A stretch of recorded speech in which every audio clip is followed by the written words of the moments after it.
Ladies and gentlemen, this is Erico Kathos with Demonosophy and Beyond. Yesterday, I was told to get in contact with the Four Horsemen of the Apocalypse. Yes, they are real. Um, they are entities of destruction. However, they do not enjoy what they do.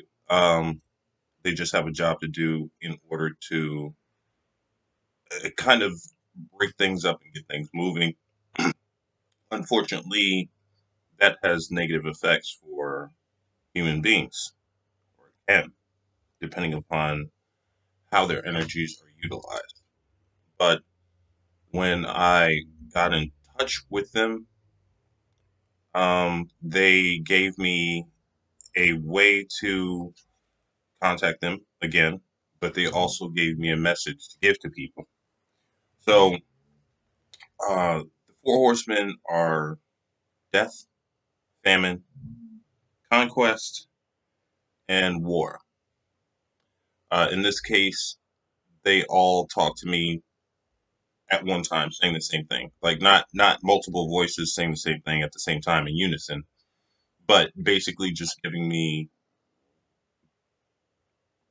uh, the message that they gave with one voice. So they start off saying like, "How long are you willing to endure suffering until you enact change?" And they're talking to you. They're talking to the little people. They're talking to the vast majority population of Earth. Um, like I said, their keys to change, and they said once humanity is pushed to its limits, there will be change. Let's see.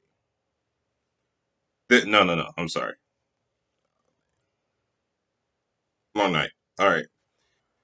Once humanity is pushed to its limit, there will be extinction or a moment of where a significant enough amount of people finally say no to the way things are. Okay. So this is why the Four Horsemen do what they do. Um, they push for change. Um, no to war, no to famine, no to the fear of death, and no to conquest. So people wake up, the entities, which are the Four Horsemen, they're saying this, are going to intensify things. You keep waiting on a fake messiah to do your job. You're going, if you, I can't even read correctly. I can't even read my own notes. I apologize. So basically, what they're saying is save yourself. You're the one who can save yourself. Everybody has to agree to do these things. Um, they have to agree and finally be tired of participating in war. They have to, um, agree to stop letting greed affect what people eat and how people eat, how things are distributed, and they have to stop letting fear control them in order to move forward. Because every time we have this fear of death, be it of war, of sickness, you know, um, it hinders us. It leaves us stagnant. It cripples us. And it's like, what is life if you're afraid of everything? If you're afraid to live, you know? Um, and then conquest. And it's not that you or I are on a conquest. It's saying no to the people who are the ones who are on the conquest. And I'll explain that further. The Four Horsemen told me what I would need. So, in order to call them all at one time, and I would need a representation of war, representation of conquest. Think about this. So I contacted Chief Hatue, and in the story of Chief Hatue, uh, when the colonizers came in order to, you know, explore and colonize, they were in a rough state, and the natives took them in. And then they started, basically taking over, killing people, screwing over the natives that helped them out.